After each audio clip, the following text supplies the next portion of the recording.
Welcome to the Raj Smriti Show Season 2. Today we have with us a very special guest straight from Mumbai, Dr. Chandra Prakash Dwivedi, who's a Padma Shri. Popularly known as Chanakya, he has ruled the television series for a number of years. Welcome to the show, sir. Thank you. So, Chanakya से आपने एक नया revolution शुरू किया and as much as I have read about you, you are a doctor by profession, but आपने वो छोड़ के अपना जो पैशन था उसको परस्यू किया. You were very much interested in Indian literature and mythologies and film studies attracted you a lot. So tell us about your journey, like आप कहाँ से हैं, बचपन कैसा था आपका, कैसे आपने इन सब चीज़ों की शुरुआत की, सपने कैसे देखे? स्मृति, तुमने एक प्रश्न में 3 प्रश्न कर लिए. जी. समय कम है तो हम सब चीज आपसे जानना चाहते हैं. उत्तर की रिवॉल्यूशन में नहीं कहूँगा, प्रयोग किया जी. अब प्रयोग से मेरा तात्पर्य ये है कि जिस समय मैं टेलीविजन इंडस्ट्री में आया उस समय जो धारावाहिक बन रहे थे उसमें जब मैंने पाटलिपुत्र के सेट की कल्पना की, तक्षशिला के सेट की जो कल्पना की, उसका आधार उन विद्वानों की स्टडी थी जिन्होंने आर्कियोलॉजी में, आर्ट हिस्ट्री में बहुत काम किया था जी. उन सब किताबों को जो लोग देख रहे थे, या तो वे आर्किटेक्चर की पढ़ाई कर रहे थे, आर्कियोलॉजी की पढ़ाई कर रहे थे, फिल्म मेकर आम तौर पर उन किताबों तक नहीं पहुंचते थे. मैं उन किताबों तक गया और जब मैंने पढ़ा तो मुझे लगा कि मुझे कितना अज्ञान है, मैं तो कुछ जानता ही नहीं हूँ आर्किटेक्चर के बारे में, एंशिएंट इंडियन आर्किटेक्चर के बारे में. और उसके बाद में मैं एंशिएंट इंडियन आर्किटेक्चर के प्रेम में पड़ गया और फिर मैंने तय किया कि यदि मुझे अवसर मिलता है तो मैं इसको रिक्रिएट करूंगा. और उसमें कई उल्लेखनीय नाम हैं, जिसमें जो एक पुस्तक है Indian architecture Hindu and Buddhist period, Percy Brown की है. उसी तरह से village town and secular buildings in ancient India Amita Ray की है. ऐसे in early architecture Anand Kumar Swami की है. अर्ली इंडियन आर्किटेक्चर की कृष्णमूर्ति की है. Development of material culture in ancient India Malati Mahajan की है. एनपी जोशी की भी एक पुस्तक है लाइफ इन एंशिएंट उत्तरापथ, जिसमें आर्किटेक्चर पर भी, यानी एक समाज को रिक्रिएट करने के लिए जिन जिन विषयों को आपको पढ़ना चाहिए वो सारे विषय मैंने पढ़े थे. अगर ये क्रांति कही जा सकती है तो मैं मान सकता हूँ. बिल्कुल क्रांति है, बिकॉज आप देखिए हमारे जो टेम्पल्स बने हुए हैं उनका कोई जवाब नहीं है. जिस तरह से आर्किटेक्चर है, जो हम कहते हैं कि जिस लैटिट्यूड और लॉन्गिट्यूड में शिव के टेम्पल्स बने हुए हैं या राम के टेम्पल्स बने हुए हैं, वो जिस सोच से बनी हुई है, शायद आज के टाइम में हमें उतना ज्ञान नहीं है, हम नहीं जानते हैं कि कैसे वो करते हैं. और आमतौर पर उसके पहले जो सेट्स लगते थे जी, गुलाबी, नीले, पीले, इन सारे रंगों को मैंने हटा दिया था. बिल्कुल. तो मैं प्रयत्न कर रहा था कि मौलिकता जैसा शहर उस समय था, यदि मैं उसके आसपास भी रहूंगा तो मुझे खुशी होगी. तो मैंने वो किया. दूसरा, मैंने पढ़ाई मेडिकल की है और लोगों को ऐसा लगता है कि मैंने मेडिकल पढ़ने के बाद छोड़ दिया. तो ऐसा नहीं है. मैं शुरू से कहता आ रहा हूँ कि जब भी मैं किसी भी सेट पर काम करता हूँ तो 150-200 की संख्या बहुत सामान्य संख्या है. बिल्कुल. जब मैं टेलीविजन कर रहा था तब भी 150-200 थे. जब फिल्म करता हूँ तो 350-400 बिहाइंड द कैमरा है. बिल्कुल. और इन फ्रंट ऑफ कैमरा 1200, 1300, 1400 लोग होते हैं. और मुझे किसी ने ये जिम्मेदारी नहीं दी है, लेकिन ये मेरी जिम्मेदारी हो जाती है कि उनमें से सबका स्वास्थ्य सही रहे. और जो लोग मुझे जानते हैं वो दिन रात ये चलते रहता है कि ये क्या है. मैं कई बार स्क्रीनिंग का काम करता हूँ. स्क्रीनिंग का काम कि किस व्यक्ति को किस डॉक्टर के पास भेजना चाहिए, किसको क्या बीमारी है, किसका क्या सिम्पटम है. यानी जैसे मैं अपने शुरुआत के दिनों में, मुझे ऐसे कई मेरे साथ जो लोग काम कर रहे थे जिनको ट्यूबरकुलोसिस था, उनको पता ही नहीं था और वो तरह तरह के उपाय कर रहे थे और एक एक्सरे ने उनकी कहानी बता दी. तो अच्छा, छोटे छोटे गाँव में मैं शूटिंग करने के लिए जाता हूँ तो वहाँ पहले आवाज सुनते हैं लोग, डॉक्टर डॉक्टर. फिर वो धीरे से पूछते हैं कि डॉक्टर क्यों बुलाते हैं. बोले पढ़ाई लिखाई के डॉक्टर है. फिर वो गांव वाले लोग भी मुझ तक पहुंचने लगते हैं. तो ऐसे कई गांवों में, खासतौर पर राजस्थान में जब मैंने शूटिंग की है, थोड़ी देर के बाद कोई ना कोई व्यक्ति आके पूछता है कि सर मुझे ये समस्या. मैं एक बहुत ही रिमोट विलेज में गया था और मैंने देखा कि एक परिवार खड़ा है और उसने मुझे कहा कि हमें आपसे मिलना है. मैंने कहा ठीक है, शाम को जैसे मेरी शूटिंग खत्म हो जाती है आप मिलिए क्या? बोले सर एक सलाह लेनी। मैंने कहा यदि आप डॉक्टर को मिले तो वो पेपर्स लेकर आइएगा। तो वो मैं गया उस पेशेंट को देखने, और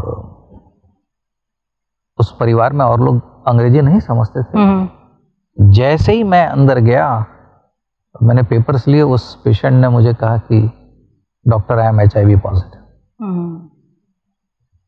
अब और लोग जो मेरे पास बैठे थे उनको ये समझ में नहीं आया कि उसने मुझे क्या कहा।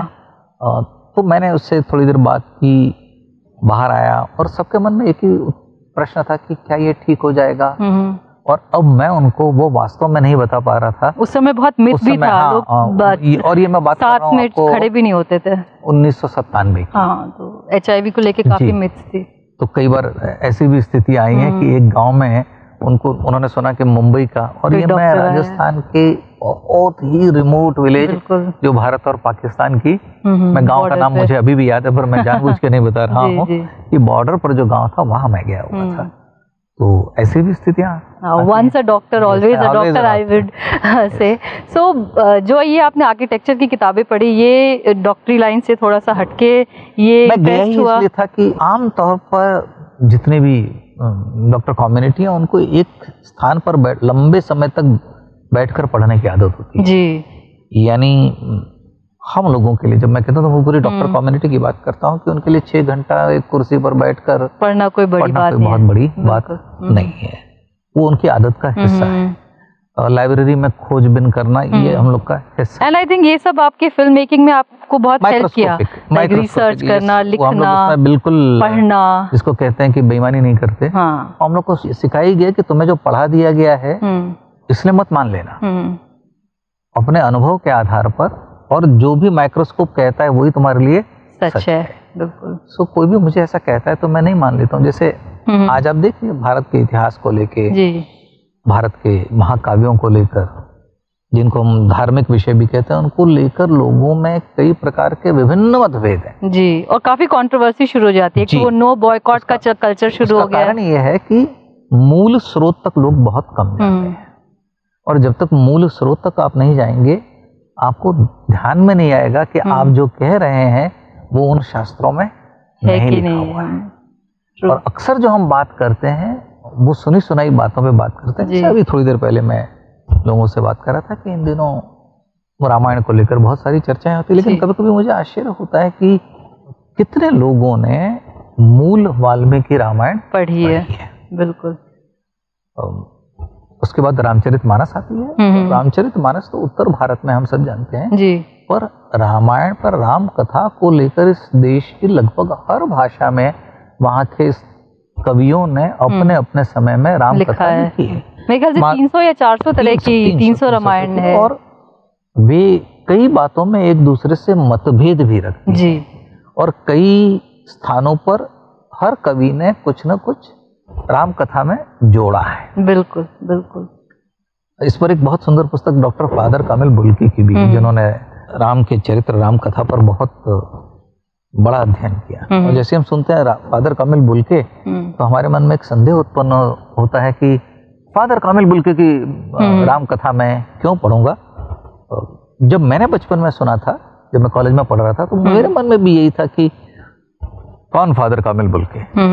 लेकिन हाल में मुझे पढ़ने का अवसर मिला और मैं हतप्रभ रह गया कि कोई एक व्यक्ति विदेश से भारत में आता है और तुलसी के रामचरितमानस को पढ़कर वो राम के ऐसे प्रेम में पढ़ता है जी, कि फिर तय करता है कि राम कथा पर जो कुछ भारत में लिखा गया और भारत के बाहर लिखा गया, उसका मैं तुलनात्मक अध्ययन करूंगा, और वैसा अध्ययन जो दूसरे किसी व्यक्ति ने नहीं किया। इसलिए जब कभी ऐसी कठिनाइयां होती हैं तो मैं जाकर उस ग्रंथ को वापस देखता हूँ, मूल ग्रंथ को देखता हूँ, और कई बार आश्चर्य होता है कि जो हम जान रहे हैं और जो लिखा गया है वो दोनों बहुत अलग है। तो आपका बचपन भी इतना ही आध्यात्मिक था? आप बचपन से? मैं संस्कृत के प्रोफेसर का बेटा हूँ। अच्छा। तो मेरे घर में संस्कृत का वातावरण, संस्कृत साहित्य और व्याकरण, व्याकरण मुझे समझ में नहीं आता था, लेकिन संस्कृत साहित्य में देखता था जी। मेरे पिता चूंकि वो पढ़ाते थे, तो संस्कृत साहित्य के बहुत सारे नाटक, फिर संस्कृत व्याकरण की बहुत सारी पुस्तकें, वो सब पढ़ी रहती थी। तो देखता था, जैसे मैं 2007-8 के बाद मैंने उपनिषद गंगा में एक प्रकरण शूट किया, यम नचिकेता संवाद, ये कठोपनिषद से। कठोपनिषद कभी मैंने अपने उम्र के 12, 13, 14 साल में पिताजी के पास पढ़ा हुआ देखा था, और जिस दिन मैंने शूट किया, जैसे ही उसकी शूटिंग खत्म हुई मैं खूब जोर से चिल्लाया। तो लोगों ने मुझे पूछा क्या हुआ। उस समय मुझे समझ में नहीं आया था कि मैं ये कठोपनिषद क्यों देख रहा हूँ, मुझे कुछ समझ में नहीं आया था। पर कहीं ना कहीं मैं 50 साल बाद, 40 साल बाद जाकर इस विषय पर काम करूंगा, इसकी कभी मैंने कल्पना भी नहीं की थी। बट नींव वो बचपन में ही कहीं ना कहीं आ गई थी। कई बार वही लगता है कि जो भी रचनाकार है वो आपको किस काम के लिए तैयार कर रहा होता है पता नहीं होता है। बिल्कुल। और अभी आपकी फिल्म आने वाली है राम सेतु, जिसमें आप तो श्री अभिषेक शर्मा की है, आपने मैं उनका क्रिएटिव प्रोड्यूसर है। बिल्कुल, तो उसके बारे में कुछ बताइए। कहीं ना कहीं बिल्कुल प्रतिबंध है मुझ पे बात राम सेतु के बारे में हम बात नहीं कर सकते हैं। उसका अधिकार विक्रम मल्होत्रा जो उसके निर्माता है उनका है, अभिनेता अक्षय कुमार है, और बात कायदे से करनी चाहिए अभिषेक को। लेकिन मैं इतना जरूर कहूंगा कि अभिषेक, श्री अक्षय कुमार, विक्रम मल्होत्रा, श्री महावीर जैन, इस पूरे दल ने बहुत मेहनत करके सेतु के इतिहास को पढ़कर भारतीय दर्शक के लिए, जिसकी राम में बड़ी श्रद्धा है जी, और जिसे श्री राम के इतिहास में विश्वास है जी, और सेतु को लेकर जो कोई भी उनके मन में कल्पनाएं रही होंगी, उस पर एक सुंदर ऐतिहासिक, जिसको मैं फिल्म कह सकता हूँ, ऐसी एक फिल्म है जिसमें बहुत मनोरंजन भी है। तो जिस तरह से इसकी रचना अभिषेक ने की, इसीलिए मैं भी उसमें शामिल हुआ। जब उन्होंने मुझे कहा कि आप मेरी इसमें सहायता करिए, तो और राम सेतु को लेके बहुत मिथ भी था। बहुत लोग कहते हैं था ही नहीं, बहुत लोग कहते हैं पत्थर अभी भी दिखाई देती है। तो बहुत सारी चीजें जो आई थिंक इस फिल्म को देख के आपको जानकर हैरानी होगी कि 2007 या 2008 में जब इस प्रकार की बात हुई कि भगवान श्री राम का इतिहास जो है वो मिथक है, कल्पना है, वो इतिहास नहीं है, और राम सेतु को तोड़ने के जो प्रयत्न चल रहे थे, उस प्रयत्न के विरुद्ध इस देश में आंदोलन हुए।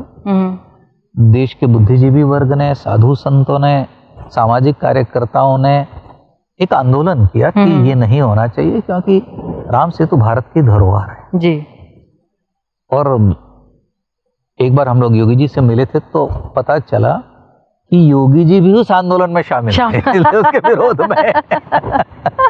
मैंने कहा भाई मैंने खुद विरोध किया है कि इसको न तोड़ा जाए।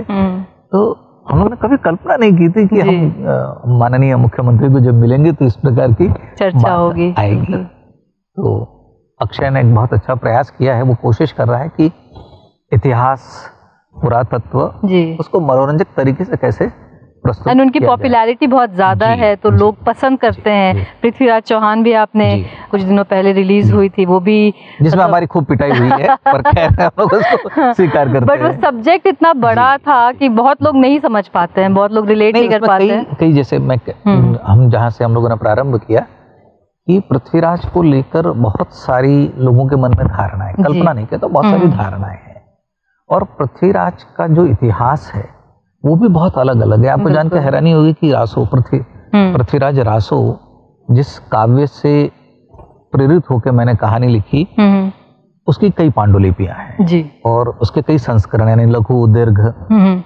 और उनमें बहुत अंतर है। जैसे कि जो राजस्थान की पांडुलिपि है, उसमें पृथ्वीराज की मृत्यु तराई के दूसरे युद्ध में हो जाती है जी। वही जो वाराणसी का संस्करण है, उसमें सम्राट पृथ्वीराज की मृत्यु नहीं होती, वे जैसे हम अफगानिस्तान गजनी उनको ले जाया गया जी, उनकी आंखें निकाल ली गई, और जो हमने कहानी सुनी है उस तरह से वो कहानी चलती है। इसके अतिरिक्त दूसरी कई ऐसी कहानियां हैं, जैसे एक कहानी में गौरियों ने वापस अजमेर में स्थापित करता है, लेकिन सम्राट पृथ्वीराज उनके विरुद्ध कार्य करते हैं, इसलिए उनकी हत्या कर दी जाती है। दूसरी एक कथा में ये है कि उन्हें गौरी ने दीवार में चुनवा दिया था जी।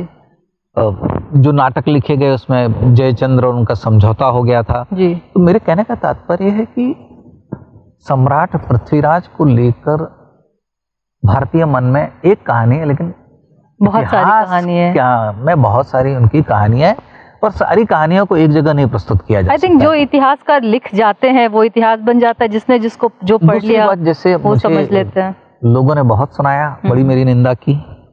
जैसे एक जगह था, जैसे लंका में दशानन जी, लोगों ने कहा कि ये कैसा काव्य है, ये कैसी कविता है जिसमें सम्राट पृथ्वीराज की तुलना दशानन से हो रही है। उन्होंने दशानन और सम्राट पृथ्वीराज की तुलना नहीं कहते, वो रावण का जैसा वैभव रहा है। और ये किसी अभी के कवि ने नहीं लिखा है। वरुण ग्रोवर हमारे गीतकार थे जी। ये तो पृथ्वीराज रासो में है और मूल चंद बरदाई की रचना है जी। पर हम किस किस को जाके कहें कि भाई वो चंद बरदाई ने लिखा है। ठीक उसी तरह से ये जो एक कहावत भारतीय समाज में बहुत प्रसिद्ध है कि 4 बास 24 गज अंगल उष्ट प्रमाण, ता ऊपर सुल्तान है मत चूको चाहन। अब हर किसी की अपेक्षा थी कि मैं ये देखूं फिल्म में, और जब ये फिल्म में नहीं आया तो हर किसी ने कहा ये कौन सा इतिहास लिख रहे हैं डॉक्टर साहब। पर सच्चाई है कि रासो की किसी भी प्रति में ये है ही नहीं, और न ये पिंगल या डिंगल भाषा है, इसकी भाषा भी रासो की भाषा नहीं है। उसके अतिरिक्त जब ये ऐतिहासिक है या नहीं है, इसको ढूंढने का मैंने प्रयत्न किया तो पृथ्वीराज रासो के संदर्भ सामग्री की चिकित्सा, इस पर भी लोगों ने काम किया है। और उन्होंने ये पाया, मेरे पढ़ने में आया कि गज शब्द जो है वो सबसे पहले सिकंदर लोदी के समय आया 1520 शताब्दी में 1500 AD में, और उसके बाद अकबर के समय में ये इलाही गज कहा जाने लगा। अच्छा, तो ये शब्द 11वीं या 12वीं शताब्दी का है ही नहीं। संक्षेप में ये किसी एक कवि की कल्पना है जो भारत के मानस में बस गया था। मैं शायद ये दुस्साहस कर रहा था कि जो आपके मन में बसा है वो रासों में नहीं है। शायद हम लोग ये कम्युनिकेट नहीं कर पाए, बता नहीं पाए। तो लोगों ने बड़ी भर्त्सना की, और अब जाकर मुझे ये समझ में आया है कि एक इतिहास वो होता है जो किताबों में है, शास्त्रों में है जी। एक इतिहास वो भी होता है जो लोगों के मानस में बसा हुआ है। बिल्कुल। तो यदि फिल्मकार के तौर पर यदि आप लोक मानस में जो बसा है उसको अनदेखा करेंगे तो आपको निराशा मिल सकती है, दर्शक आपको नकार सकता है, और इसलिए दर्शक ने हम लोगों को बॉयकॉट शुरू हो जाता है। जैसे कुछ लोगों ने कहा अरे क्या कर दिया आपने, जमीन पर उनको बैठा दिया जी। और मैंने कहा कि आप जरा पृथ्वीराज पर जो मिनिएचर पेंटिंग बनी उसमें देखिए क्या है, सिटिंग अरेंजमेंट वही है। बिल्कुल सही बात। लेकिन टेलीविजन सीरीज चाणक्य, वो उसके पीछे क्या इंस्पिरेशन थी, कैसे आपने किया, और क्या अनुभव रहा, क्या सीखा, क्या लर्निंग्स थी, और क्या आप मैसेज देना चाहते हैं उससे, और एक अच्छा सा डायलॉग उससे हो जाए तो हमारा शो बन जाएगा। जब पढ़ रहा था मैं उन दिनों रामायण आ चुका था जी, और महाभारत का प्रारंभ हुआ था। मैं सिनेमा में आना चाहता था, पर सीधे सिनेमा में जाना बड़ा मुश्किल था, आज भी मुश्किल है। तो मुझे लगा ये एक नया माध्यम है टेलीविजन का, मैं इसके माध्यम से अपनी कहानी कह सकता हूँ। तो किस पर कहूँ, कौन सा ऐसा विषय चुनूं? तो मेरे दिमाग में आया कि चाणक्य की कहानी, क्योंकि मैं एक ऐसे संसार की रचना करना चाहता था जो आपकी चेतना में नहीं है, जिसे आपने कभी देखा नहीं है, और मैं एक ऐसे व्यक्ति की कहानी कहना चाहता था जो अभूतपूर्व हो, वैसा दूसरा व्यक्तित्व हुआ ही नहीं है। और उसके पीछे का उद्देश्य ये था कि अक्सर हम मानते हैं कि परिवर्तन मेरे द्वारा नहीं होगा, कोई और आएगा जी, और अक्सर हम ये मानते हैं कि परिवर्तन करने वाला कोई बहुत अमीर, कोई शहर का, इस तरह का व्यक्ति, और हम परिवर्तन करना नहीं चाहते, कहीं ना कहीं चेंज से हम सब कोई डरते हैं। मैंने हमेशा इतिहास को जब भी खंगाला है तो मैंने देखा है इतिहास में जितने भी बड़े परिवर्तन हुए हैं वो जिन्हें हम साधारण कह सकते हैं, जो दिखते साधारण है जी, लेकिन उनकी प्रतिभा असाधारण है। बिल्कुल। अब जैसे एक शिक्षक चाणक्य, हमारे समाज में शिक्षक को बहुत साधारण समझा जाता है जी, जी। लेकिन एक शिक्षक कितना असाधारण हो सकता है, उसका उदाहरण विष्णुगुप्त है, चाणक्य है, कौटिल्य है, कि जिन्होंने भारत का इतिहास बदल दिया। बिल्कुल। वैसे ही मैं तुलसी के बारे में कहता हूँ कि ऐसा दूसरा कभी नहीं हुआ 500 वर्षों में जिसने उन्होंने जो लिख दिया उसके बाद भारत की दिशा अलग है। और कई बार लोग ये भी कहते हैं कि जिस श्री राम से हमारा परिचय है वो वाल्मीकि के श्री राम नहीं है, वो तुलसी के श्री राम। बहुत सही कहा।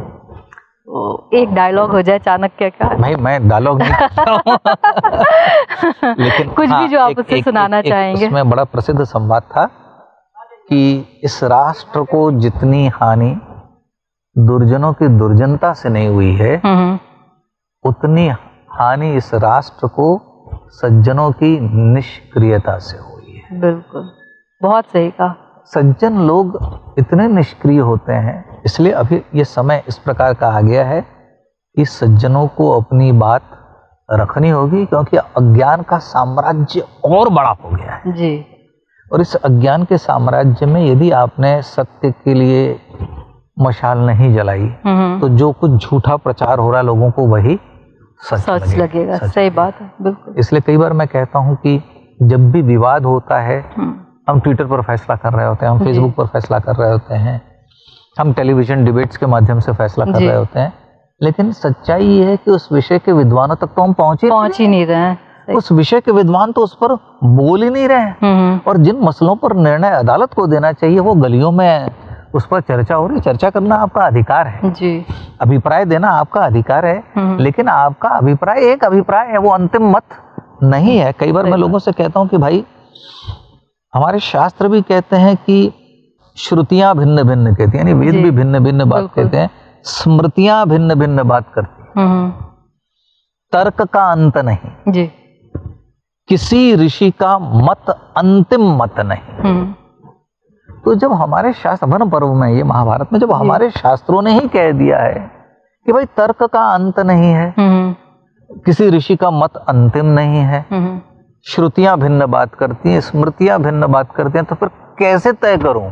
तो जो हमारे माननीय प्रधानमंत्री अक्सर कहते हैं, महाजनों ये न गत सपंथा, उस रास्ते पर चलो जिस पर महाजन बड़े लोग चले। बड़े लोगों से मतलब जिन्होंने जो कहा है उसी को किया है, ऐसे लोगों के दिखाए हुए रास्ते पर। तो मैं अब समझता हूं कि जिस युग में हम लोग प्रवेश कर चुके हैं, जो मिस इन्फॉर्मेशन का भी एक बहुत बड़ा युग है, ऐसे में सज्जनों को बोलना पड़ेगा और बहुत ज़रूरी है। Thank you for such a beautiful message. I am sure इसको देख के हमारे युवा बहुत कुछ सीखेंगे। और जो सज्जन पुरुष हैं जो नहीं बोल रहे हैं, डिबेट्स में नहीं आ रहे हैं, कहीं ना कहीं उनके लिए भी एक रिक्वेस्ट है कि आप सामने आइए और अपनी चीज़ों को प्रेजेंट कीजिए। उसका कारण है कि जो बोला जा रहा है वो समझ में नहीं आता है। वो एक बात कह के, भीखा एक बहुत बड़े कवि हुए जी, उन्होंने एक बड़ी सुंदर बात कही है कि भीखा बात अगम की। अगम यानी अगम्य जी। अगम्य हम ईश्वर को, रचनाकार को, सृष्टिकर्ता को मानते हैं, परंतु मैं ये हर उस विषय के लिए कहता हूँ कि जो हमें समझ में नहीं आ रही। भीखा बात अगम की, कहन सुनन की नाही।